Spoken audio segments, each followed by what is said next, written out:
اور اس سے ریلیٹڈ میں آپ کو کچھ چیزیں بتاتا ہوں، آپ سن کے حیران ہو جائیں گے کہ حکیم کا معاشرے کے اندر اتنا زیادہ رتبہ ہوتا تھا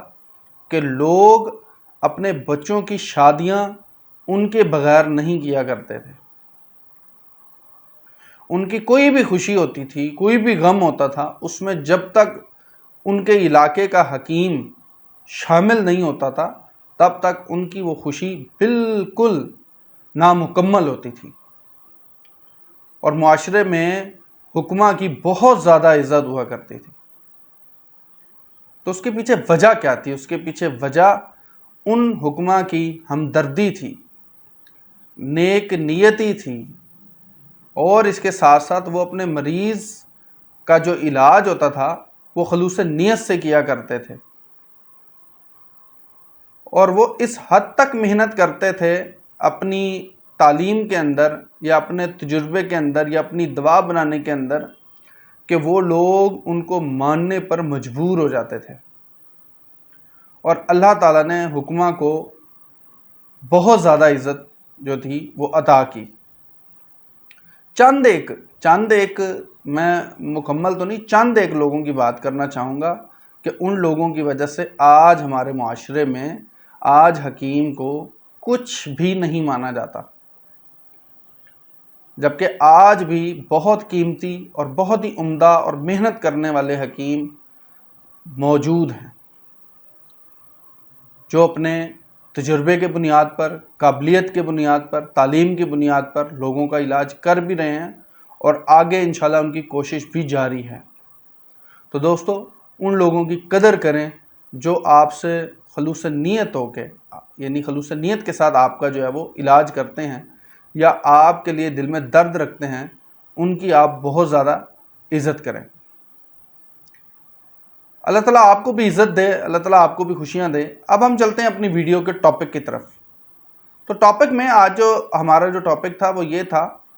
کہ اعصابی نبض میں کون کون سی بیماریاں ہوتی ہیں۔ تو سب سے پہلے تو آپ کو یہ جاننا بہت ضروری ہے کہ اعصابی نبض کون سی ہوتی ہے، کیسے معلوم ہوتی ہے کہ یہ جو نبض ہے یہ اعصابی ہے۔ تو اس کے لیے آپ کو یہ جاننا بہت ضروری ہے کہ اعصابی نبض کو آپ دریافت کیسے کریں گے، یعنی آپ کی کلائی کے اندر اس ٹائم کون سی، یا مریض کی کلائی کے اندر اس ٹائم کون سی نبض چل رہی ہے۔ تو اس کو معلوم کرنے کے لیے سب سے پہلے آپ کو یہ پتہ ہونا چاہیے کہ اعصابی نبض کون سی ہوتی ہے۔ تو دوستو، آج ہم آپ کو بتاتے ہیں کہ اعصابی نبض کو دیکھنے کا کیا طریقہ ہوتا ہے۔ دوستو، جیسے ہی آپ نبض پر ہاتھ رکھ کر دبائیں تو کلائی کی ہڈی کے قریب معلوم ہوتی ہے، اور اس کی وجہ عضلات بلغمی رطوبات سے بھرے ہوئے ہوتے ہیں،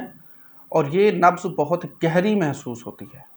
دوستو، آپ کو یہ پتہ چل گیا کہ اعصابی نبض کون سی ہے۔ اب آپ کو یہ بھی معلوم ہونا چاہیے کہ اعصابی نبض کے اندر اعصابی تحریک کے جو امراض ہیں وہ کون کون سے ہو سکتے ہیں، جو کہ آج کا ہمارا ٹاپک بھی ہے۔ تو اس میں بلغمی کھانسی، دمہ، رال کا بہنا یعنی منہ سے پانی آنا، کیوا متلی، سنگرہنی، ذلک العما، دل کا ڈوبنا، چھالے نکلنا، خسرہ، بدن میں تیزابیت، کیلشیم اور حرارت کی کمی ہوتی ہے، جسم پر سفید داغ، پرانے پیپ دار زخم، نزلہ و زکام، مرگی اور بایاں فالج، اور شیرخوار بچوں کے ہرے پیلے دست وغیرہ۔ اب ان کی علامات آپ کو چند ایک بتا دیتے ہیں کہ اس میں پیشاب کی مقدار بہت زیادہ اور رنگت میں سفید ہوتا ہے، اور بدن معمولی سا گرم محسوس ہوتا ہے۔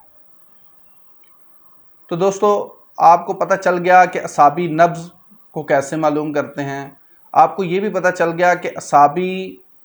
تحریک کے جو امراض ہوتے ہیں وہ کون کون سے ہوتے ہیں۔ اب آپ کو لگہات یہ بھی بتا دیتے ہیں کہ اعصابی تحریک پیدا ہونے سے بدن پر کون کون سے اثرات مرتب ہوتے ہیں، یا بدن پر کس طرح کے اثرات ہوتے ہیں۔ تو دوستو، اعصابی تحریک کا غلبہ جب پیدا ہوتا ہے تو تحریک زیادہ ہونے کی وجہ سے عروق یعنی خون کی نالیاں پھیل جاتی ہیں، خون کا دباؤ کم ہو جاتا ہے اور اس کو ہم لو بلڈ پریشر بھی کہتے ہیں۔ حرکات قلب دوران خون سست ہو جاتا ہے، بوجہ تسکین قلب و شرائن عضلاتی نسیج میں رطوبات بلغمی زیادہ تراوش پانے لگتی ہیں، اور اعصابی تحریک جب غدد ناقلہ یعنی نالی دار غدد میں منتقل ہو جاتی ہے تو نالی دار غدد سے رطوبت بہت زیادہ بہنے لگتی ہے اور کیمیاوی طور پر بدن میں کھاری پن کی زیادتی اور بلغمی رطوبت کا غلبہ ہونے لگتا ہے۔ عضلات میں حرارت اور تیزابیت کی کمی ہوتی ہے، مثلاً ہیضہ قے اور دست میں اکثر ہوتا ہے، اور بدن نرم اور ڈھیلا ہو جاتا ہے، بدن سرد اور چپچپا معلوم ہوتا ہے، اور بوجہ بلغمی رطوبت سے ہضم میں خرابی پیدا ہونا شروع ہو جاتی ہے۔ ناک، منہ اور اتڑیوں سے اکثر بلغمی رطوبات کا اخراج ہوتا ہے۔ دماغ و اعصاب میں بوجہ کثرت دوران خون ہونے کی وجہ سے بدن میں سستی و غنودگی ہوتی ہے اور حواس کند ہو جاتے ہیں، اور اس تحریک کا جو تعلق ہے وہ بلغمی خلط سے ہوتا ہے، اور جس وجہ سے بلغم زیادہ ہوتی ہے، اور اس کا تعلق موسم خزاں سے ہوتا ہے، اور دوستو کیفیت میں اکثر طریقہ غلبہ ہوتا ہے۔ تو دوستو امید کرتا ہوں کہ آپ کو آج کا ولاگ ہمارا بہت اچھا اور زبردست لگا ہوگا، کیونکہ اس کے اندر جتنی بھی اعصابی معلومات تھی، اعصابی نبض سے ریلیٹڈ معلومات تھی، ہم نے آپ کو دی، اور اس طرح کی اور مزید انفارمیٹیو ویڈیوز دیکھنے کے لیے آپ ہمارے چینل کو سبسکرائب کر کے رکھیں۔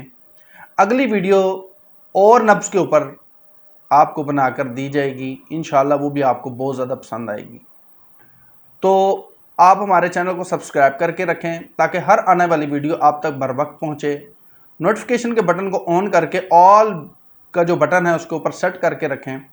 اور کمنٹ میں اپنی رائے ضرور دیجیے گا کہ ہماری اس ویڈیو سے آپ نے کتنا سیکھا اور کتنا سیکھنے کو ملا، اور ہماری ویڈیو آپ کو کیسی لگتی ہے، اور آپ کس شہر سے ہماری ویڈیو کو دیکھتے ہیں۔ دوستو یہی ایک آپ کی ہماری سپورٹ ہے جو آپ ہمیں کر سکتے ہیں، تو اس لیے آپ ہماری ویڈیو کو زیادہ سے زیادہ پیار دیں۔ اگر آپ کو اچھی لگی ہے تو آپ اس کو زیادہ سے زیادہ شیئر کریں تاکہ دوسرے لوگ بھی اس ویڈیو سے فائدہ لے سکیں۔ اور دوستو جانے سے پہلے آپ سے وہی آخری درخواست کہ اگر آپ کا کوئی بھی اس طرح کا مسئلہ جسم کو لے کے، بیماریوں کو لے کے یا مرض کو لے کے اگر کوئی پیدا ہو چکا ہے تو آپ ہم سے رابطہ کر سکتے ہیں۔ جتنے بھی کانٹیکٹ ڈیٹیلز ہیں وہ آپ کو ویڈیو اسکرین کے اوپر بھی نظر آ رہے ہوں گے، اور اس کے ساتھ ڈسکرپشن میں بھی آپ کو ہمارا نمبر، واٹس ایپ نمبر وغیرہ مل جائے گا، تو آپ ہم سے ڈائریکٹ رابطہ کر کے اپنے مرض کے بارے میں مشورہ کر سکتے ہیں، اور اس سے ریلیٹڈ جو بھی آپ کا علاج ہوگا انشاءاللہ وہ آپ کو بنا کے دیں گے۔ اللہ نے چاہا تو چند ہفتے کے استعمال سے آپ کا مرض دور ہو جائے گا ہمیشہ ہمیشہ کے لیے۔ دوستو اپنا بہت سارا خیال رکھیں، ہمیں دعا میں یاد رکھیں، انشاءاللہ ہوگی اگلی ویڈیو میں ملاقات، تب تک کے لیے اللہ حافظ۔